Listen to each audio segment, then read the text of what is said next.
Salut tuturor! Sunt Bianca Șerban, psiholog și psihoterapeut. Haideți să vorbim despre relații.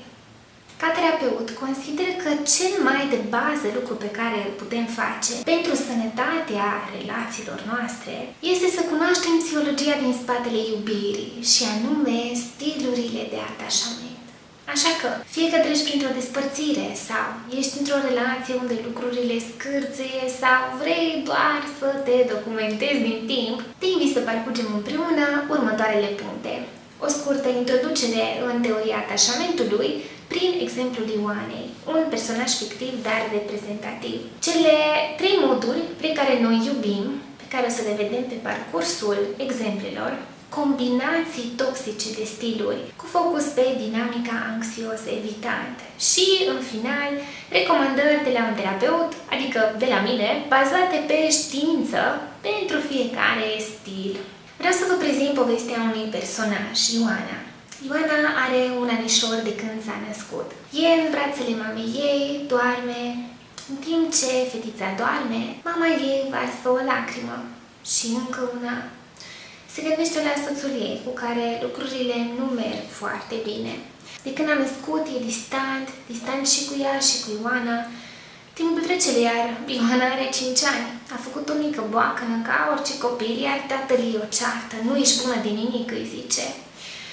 Ioana plânge și fuge la mama ei pentru alinare, însă mama ei spală vase cu aceleași lacrimi pe care le are de mult timp.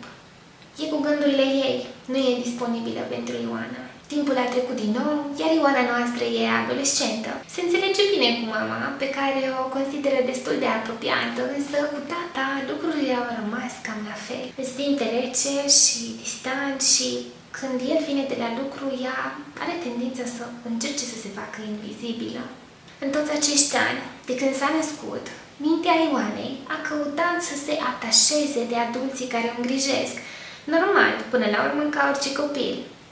Toată vulnerabilitatea ei, gânguritul, primele râsete, ochișorii de bebeluș i-au folosit pentru a se conecta cu părinții ei. Mintea ei începe să învețe cum arată să te atașezi de cineva, iar mintea Ioanei vede vorbe calde, atenție, atingeri blânde, însă mintea Ioanei mai vede și altceva. Cu fiecare an în care crește, atașamentul Ioanei stochează în memorie toate criticile, toate strigătele, jignirile și anii dezvoltării trec și harta mentală pe care și-o creează Ioana este din ce în ce mai împânzită de respingerile tatălui ei și prea puțin colorată de atenția mamei. Am putea spune că Ioana a dezvoltat un atașament anxios datorită ambivalenței părinților. Pe de o parte tatăl indisponibil emoțional, pe de altă parte mama disponibilă, dar doar câteodată când nu este și ea copleșită de propriile dureri. Ioana mereu a știut undeva înăuntru că dacă ar fi făcut ceva mai mult, poate note mai bune, poate premii mai multe, poate ar fi meritat atenția tatălui ei. Dar Ioana nu mai este adolescentă, e mare, are aproape 30 de ani acum și trece printr-o despărțire de partenerul ei, Ștefan. Au trecut mai mult de câteva luni și ea n-a reușit să treacă încă prin asta. Merge la terapie și descoperă că are un stil de atașament anxios. Câteva lucruri pe care le recunoaște din descrierile acestui stil sunt comportamentele de protest specifice stilului anxios și anume încercări exagerate de a intra în legătură cu partenerul. De exemplu, când Ștefan ieșea în oraș cu prietenii și nu îi răspundea vreo 2 ore, Ioana îl suna și de 10 ori numai să-i răspundă. Câteodată îi scria și prietenului lui Ștefan ca să afle de ce nu răspunde, lucru care cu siguranță provoca tensiuni. Ignorarea partenerului drept pedeapsă. De exemplu, când Ștefan se întorcea acasă din seara respectivă, Ioana nu vorbea cu el toată seara. Îi evita privirea, se uita la TV și se culca cu spatele la el fără să-i zică măcar o vorbă. Urmărirea scorului. Ziua următoare, Ioana iese și ea cu prietenele ei, dar fără să-i spună lui Ștefan și nu răspunde la telefon toată seara. Când ajunge acasă, îl întreabă: îți place? Fac și eu ca tine. Avem și amenințările cu despărțirea. Când au o neînțelegere, Ioana îi spune lui Ștefan: lasă că știu că de fapt tu nu mă suporți și nu mă chinui și atunci o să plec. Mâine îmi fac bagajele și am plecat și te las să fii fericit. Gelozia. Ioana îi cere lui Ștefan să șteargă contul unei foste iubite ale sale din liceu, cu care Ștefan a fost împreună doar câteva luni și cu care nu a mai vorbit deloc de atunci din liceu. Însă fiindcă lui Ștefan îi se pare că Ioana începe să-l cam controleze, nu face acest lucru. Prin urmare, ca să vezi, Ioana e convinsă că Ștefan își dorește ceva mai mult cu fosta. Încercarea de a stârni gelozie în partener. Când Ioana îi povestește lui Ștefan despre cum a fost abordată la ieșirea cu fetele de foarte mulți bărbați și că ea oricând ar putea să-și găsească pe altcineva dacă el nu se comportă cum trebuie. Aceste comportamente se numesc de protest, deoarece Ioana protestează pentru că simte că pierde conexiunea. Din păcate, din cauza că e obișnuită din copilărie să piardă conexiunea cu figurile de atașament, așa a învățat Ioana să facă față, agățându-se, certându-se, pedepsind, dacă tot l-am introdus pe Ștefan. Nu-i de mirare că el are un stil de atașament evitant. În copilăria lui, părinții au evitat să exprime emoții și nu au arătat apropiere emoțională față de el. Erau mereu rezervați și se retrăgeau sau ignorau când Ștefan avea nevoie de afecțiune sau asigurări. Ca orice copil, nu tolerau când Ștefan cel mic plângea și aveau așteptări de la el să-și țină emoțiile sub control, să fie serios, să fie rezervat și ultra-independent. Recunoaștem atașamentul evitant la Ștefan, deoarece vedem la el strategii de dezactivare, adică strategii prin care Ștefan încearcă inconștient să nu se apropie prea tare de Ioana. De ce avea o astfel de încercare inconștientă? Pentru că mintea lui Ștefan s-a dezvoltat văzând că cei apropiați nu sunt acolo pentru el și că mereu trebuie să se descurce singur în final. Așa că, deși nevoia de atașament existentă în fiecare om, normal că există și la el, pe lângă asta mai apar aceste strategii prin care Ștefan încearcă inconștient să nu se atașeze prea tare de Ioana.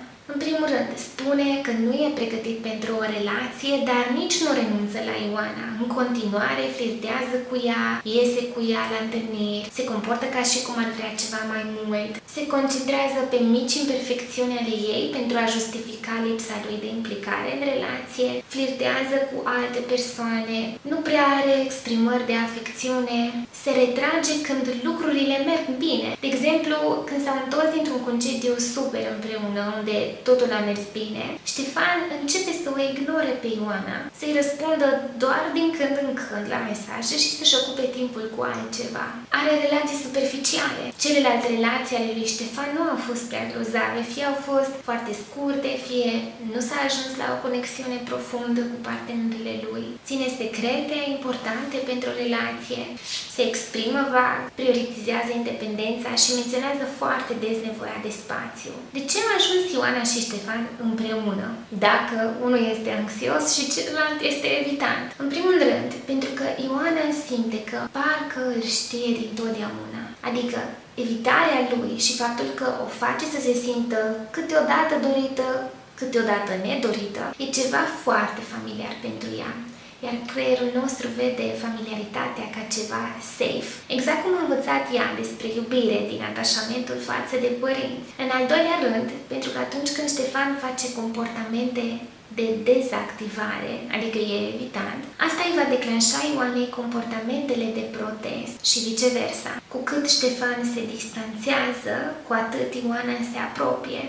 Cu cât Ioana se apropie, cu atât Ștefan se distanțează. Și tot așa. Astfel, amândoi ajung să întrețină un cerc vicios, periculos pentru ei. Cum să-ți dai seama dacă ai intrat în capcana, anxios, evitant?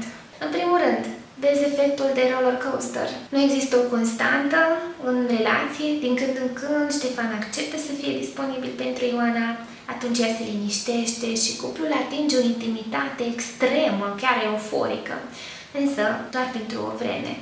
Pentru că mintea lui Ștefan știm că e învățată să vadă apropierea ca pe un pericol în cele din urmă. Se retrage din nou, iar Ioana va apela din nou la comportamentele de protest, de agățare, reintrând în acest ciclu vicios. Aici putem observa foarte bine de ce Ioanei e dificil să oprească relația toxică cu Ștefan. pentru că sunt momente în care merge foarte bine, ceea ce îi întreține ei speranța că Ștefan poate fi și altfel decât evitant. Compensare emoțională. Atașamentul evitant, cum este Ștefan, are tendința de a-și crește exagerat stima de sine și sentimentul de independență prin comparație cu altcineva. Stilul anxios, adică Ioana, e programată de când e mică să se simtă inferioară atunci când simte că pierde conexiunea. Ștefan se poate simți independent și puternic atâta timp cât Ioana se simte neajutorată și inferioară. De aceea, doi evitanți nu prea ajung să formeze foarte des un cuplu, fiindcă niciunul din ei nu va îndeplini rolul celui inferior.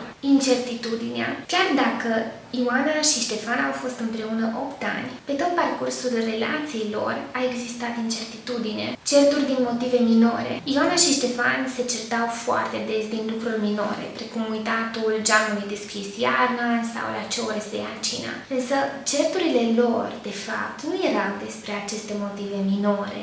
Acestea erau doar niște trigăre, ci erau despre lipsa unui grad de intimitate potrivit pentru fiecare. Inamici. Paradoxal, după ce Ioana devine cea mai apropiată persoană pentru Ștefan, acesta începe să o trateze mai rău.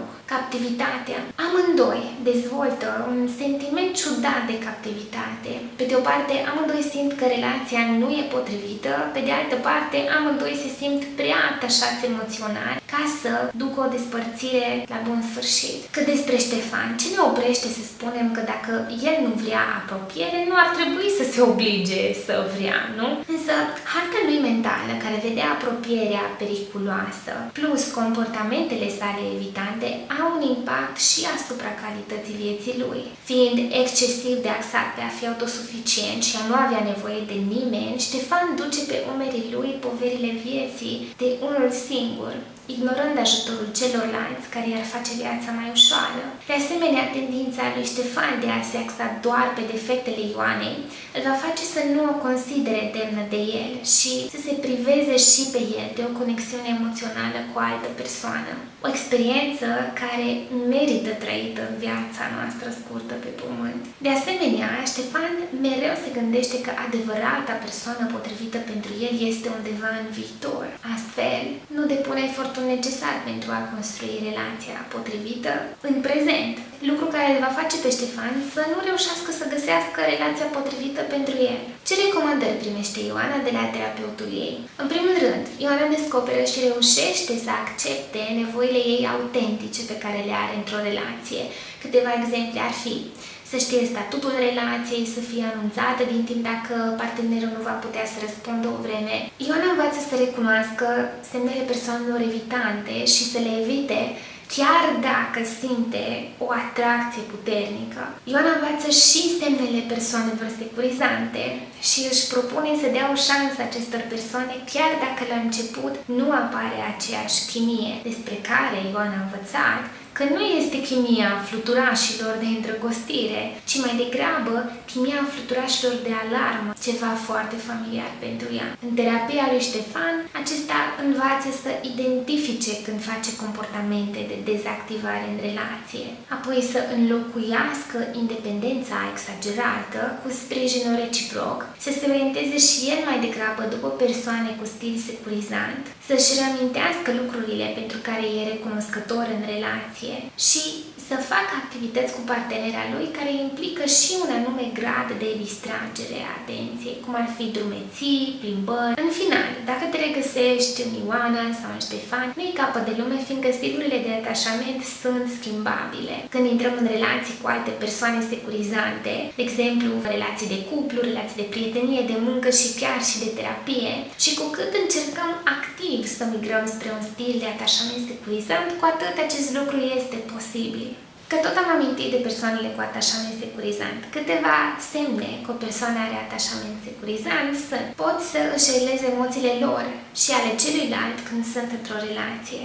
au comportamente orientate spre obiective, se descurcă foarte bine în a forma conexiuni, a se conecta cu ceilalți, a se deschide și a avea încredere în ceilalți, își comunică foarte bine nevoile, sunt confortabili cu apropierea emoțională, fizică și cu dependența sănătoasă, caută și oferă suport emoțional în relație, sunt confortabili să nu fie mereu într-o relație și folosesc acel timp pentru a explora hobby-uri, job, proiecte, au capacitate ridicată de a reflecta asupra propriei persoane când sunt într-o relație. De asemenea, nu toate relațiile cu dinamica anxios-evitant sunt sortite eșecului. Sunt foarte multe relații cu dinamica aceasta și dinamica aceasta se poate schimba prin efort conștient din partea amândurora, autoanaliză și sau terapie de cuplu. Sper că a fost util. Dacă ți-a plăcut, te invit să urmărești mai multe videouri de pe canal și să te abonezi.